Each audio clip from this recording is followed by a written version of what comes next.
নমস্কাৰ আপোনালোক সকলোকে পুনৰবাৰ আপোন চৰ্চৰ অন্য এটা ভিডিঅ'লৈ স্বাগতম জনাইছোঁ। এগৰাকী অসমৰ ২৬ বছৰীয়া ছোৱালী ২৬ বছৰীয়া ছোৱালীগৰাকীৰ অকাল মৃত্যু হয় আমাৰ অসমৰ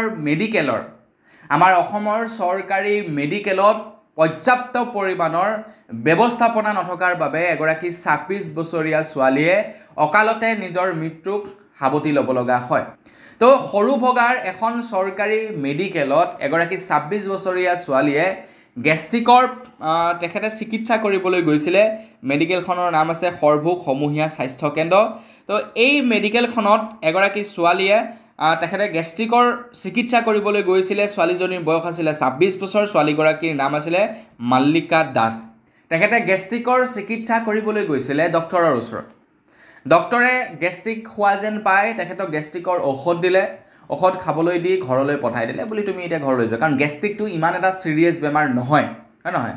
গেষ্ট্ৰিকটো এটা সামান্য বেমাৰ ৰূপে আমি লওঁ। কিছুমানে গেষ্ট্ৰিক হ'লেতো আপোনাৰ ডক্টৰৰ ওচৰলৈ নাযায়ে, ফাৰ্মাচীৰ পৰা গেছৰ ঔষধ এটা খাই বছ ঘৰতে থাকি যায়। মোৰ যদি কেতিয়াবা গেছ অনুভৱ হয়, মই ফাৰ্মাচীত গৈ মেডিচিন এটা লৈ লওঁ, বছ আৰু নাযাওঁ আৰু মেডিকেলৰ ওচৰত। ঠিক তেনেকুৱা বহুতো মানুহ আছে যিবিলাকে নেকি গেষ্ট্ৰিক হ'লে ডক্টৰৰ ওচৰত নাযায়। ঠিক সেই সৰু সুৰা বেমাৰটো, সেইকাৰণে ডক্টৰে ভাবিলে গেছ হৈছে, তো ঔষধটো দিলে, দি পিনি ঘৰলৈ পঠাই দিলে। তো যাহাই নেকি এই ছোৱালীজনী ঘৰলৈ গ'ল, ঘৰলৈ যোৱাৰ পাছত সেই গেষ্ট্ৰিকৰ ঔষধটো খোৱাৰ পাছত ছোৱালীজনীৰ কি হ'ল, উশাহ লোৱাত অসুবিধা হ'ল। এতিয়া ডক্টৰসকলটো ভগৱান নহয়, হয় নে নহয়? তো ডক্টৰটো ভগৱান নহয় বোলে দেখাৰ লগে লগে গম পাই যাব যে ছোৱালীজনীৰ দেহত কি বেমাৰ আছে।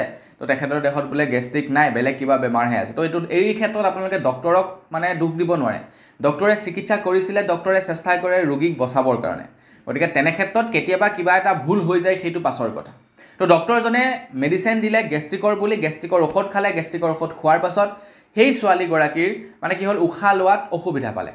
ছোৱালীজনী যাহাই নেকি উশাহ লোৱাত অসুবিধা পালে, লগে লগে তেখেতে সেই মেডিকেলখনলৈ আহিলে, যিখন সৰুভোগৰ সমূহীয়া স্বাস্থ্যকেন্দ্ৰ আছিলে। সেই স্বাস্থ্যকেন্দ্ৰখনলৈ আহিলে। অহাৰ পাছত ছোৱালীগৰাকীয়ে অক্সিজেন লোৱাত যে অসুবিধা পাইছে সেয়া অৱগত কৰিলে ডক্টৰক। ডক্টৰে লগে লগে সেই ছোৱালীজনীক ৰেফাৰ কৰিলে এখন ভাল হস্পিটেললৈ, বা সেই ডিষ্ট্ৰিক্টৰ মেইন যিখন নেকি হস্পিটেল থাকে সেই হস্পিটেললৈ আপোনাৰ ৰেফাৰ কৰিলে। এতিয়া ৰেফাৰ কৰিলে, সেই সময়ত ছোৱালীজনীৰ অক্সিজেন লোৱাত অভাৱ হৈ আছে, অসুবিধা পাই আছে। তো যিখন এম্বুলেঞ্চত নেকি ৰেফাৰ কৰিছিলে, সেই এম্বুলেঞ্চখনৰ যিটো নেকি অক্সিজেন টেংকি আছিলে, সেই অক্সিজেন টেংকিটোত বোলে অক্সিজেনেই নাছিলে। সেই টেংকিটোত বোলে অক্সিজেন নাছিলে, আৰু অক্সিজেন নথকা এটা টেংকিৰ পৰা অক্সিজেনৰ মাস্কখন লগাই হেনো ছোৱালীজনীক লৈ যোৱা হৈছিলে, আৰু তেনে অৱস্থাতে মৃত্যু হয় সেই ছোৱালীজনীৰ।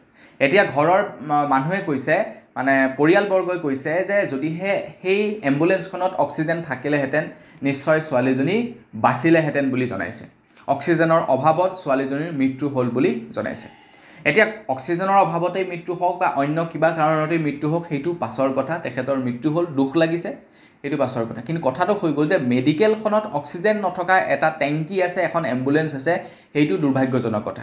সেইদিনাখনি সেই ছোৱালীজনী যিহৰ কাৰণেই মৃত্যু নহওক কিয়, অক্সিজেনৰ অভাৱতেই হওক বা ডক্টৰৰ ৰং ট্ৰিটমেণ্টৰ বাবেই হওক বা ছোৱালীজনীৰ নিজা ভুলৰ বাবেই নহওক কিয়, সেইটো আমি বাদ দিছোঁ।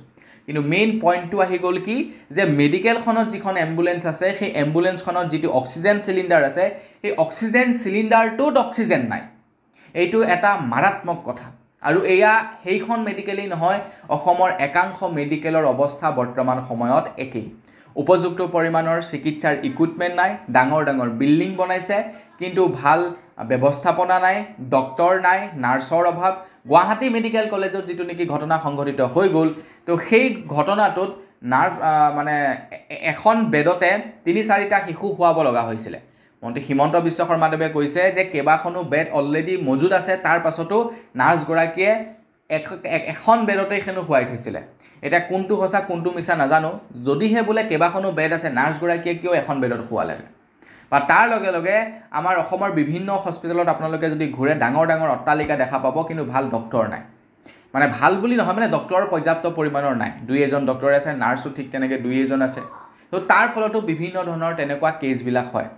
তো অসম চৰকাৰে মোৰ মতে প্ৰথমে একদম গ্ৰাউণ্ড লেভেলৰ পৰা পৰ্যালোচনা কৰিব লাগে। তাৰ পাছত ক'ত কিমান কি অভাৱ হৈ আছে সেইবিলাক পূৰণ কৰিব লাগে। ক'ত ডক্টৰৰ অভাৱ আছে, ক'ত নাৰ্ছৰ অভাৱ আছে, সেইবিলাক ক্ষতিপূৰণ কৰিব লাগে। আৰু তাৰ পাছত ডক্টৰ নাৰ্ছসকলক ডিগ্ৰী দিয়াৰ পৰিৱৰ্তে তেওঁলোকক অকণমান মানুহক মানে সন্মান কৰিব পৰা যিটো মানে অলপমান ইটো তেওঁলোকক শিকাব লাগে যে মানুহে যদি কোনোবাই কিবা এটা কয় তোমালোকে চৰকাৰী দৰমহা লৈ আছা অকণমান ভালদৰে কথা পাতিবা সেই বস্তুটো অকণমান শিকাব লাগে মানে শিষ্টাচাৰ মানে মানুহক যাতে কেনেকৈ কথা বতৰা পাতিব লাগে এজন ৰোগীৰ সৈতে কেনেকৈ কথা পাতিব লাগে সেই বস্তুটো শিকাব লাগে বা দৰকাৰ হ'লে প্ৰাইভেট মেডিকেলবিলাকলৈ তেওঁলোকক পঠাব লাগে যে তোমালোকে প্ৰাইভেট মেডিকেললৈ যোৱা তাৰ নাৰ্ছবিলাকৰ পৰা তোমালোকে অকণমান শিকি আহে তাৰ ডক্টৰবিলাকৰ পৰা অকণমান শিকি আহে ডক্টৰ বা নাৰ্ছ সেই একেখিনিয়ে নাৰ্ছ একেখিনিয়ে নহয় ডক্টৰ একেখিনিয়ে একেজন ডক্টৰে চৰকাৰীতো বহিব প্ৰাইভেটতো বহিব কিন্তু প্ৰাইভেটত বহা ডক্টৰজনৰ স্বভাৱ চৰিত্ৰ বা তেওঁলোকৰ আচাৰ ব্যৱহাৰ সেইটো এটা সুকীয়া